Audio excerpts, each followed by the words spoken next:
Warning! Bitag Live Morning caters to mature audiences. Topics discussed are particularly on hot, timely, current issues purposely intended for Filipino viewers and listeners worldwide.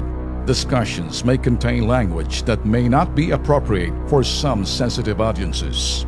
If you do not approve of the content listed above, please do not watch our videos. If you wish to continue, we strongly advise that you proceed with caution. Viewer maturity is advised. Supposedly, my understanding, itong trade mission ni President Digong, supposedly, trabaho huto ni former President Fidel Ramos, the China envoy ho natin. Kaya lang for whatever reasons, ginawa ni Digong siya na lang. At medyo may mga nasabi ho si President Fidel Ramos, not so good, but that's, it's okay, being a statesman also. And he has the right to say things na kung anong nakikita niya, unfiltered. So anyway, mga boss, tingnan na lang ho natin that this mission succeeds na para pagbalik niya ho ni President Digong na everything is okay. Kasi kapag hindi ho nag-succeed to, naku Mariosep, marami ho talagang ingay na yan. Kita mo, sinabi natin, inaway niyang Amerika, yung pala, wala naman palang ginawa sa kanyang Chino. Kita mo? So ngayon, yung iba kasi, may mga balaking na mga, may iba dyan na, alam nyo, nagsasaltik si President Digong, yung asong ulol sa Senado. Kilala siya, shut up!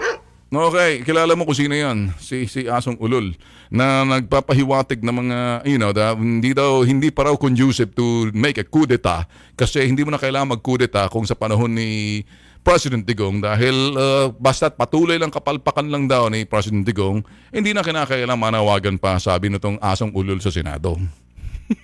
Kasi self-explanatory that they like, within the next 6 months, something will happen and kusa na lang yung talagang sumisigaw na kumatanggalin na yan. Masyadong maaga pa for impeachment, mga bossing. Kaya ito ho, may kinalaman din ho rito. You know what's gonna happen? Pag nauwi ho ni President Digong kasama sa kanyang balikbayan box galing sa China, nakasama yung fishing rights, kasama yung loan packages and trade mission and cooperation and good relations. Wow, man. Then hahaba ang mga mukha ng mga sinasabing kumokontra. ganun lang ho sa kanila. But if it's not gonna succeed, nako, iyon. At marami hong kakyaw-kyaw dyan. So tingnan na lang ho natin. Let's just wait. And let's hope for the best. Well, that's the only thing that we can do. Expect for the worst. But no.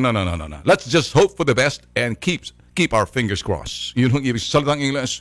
Ay, positibo na lang tayo. Tingnan na lang natin. Ito ay talagang yung bagay na yung tamang kahinat na gusto natin kahinat na ng dapat mangyari dito.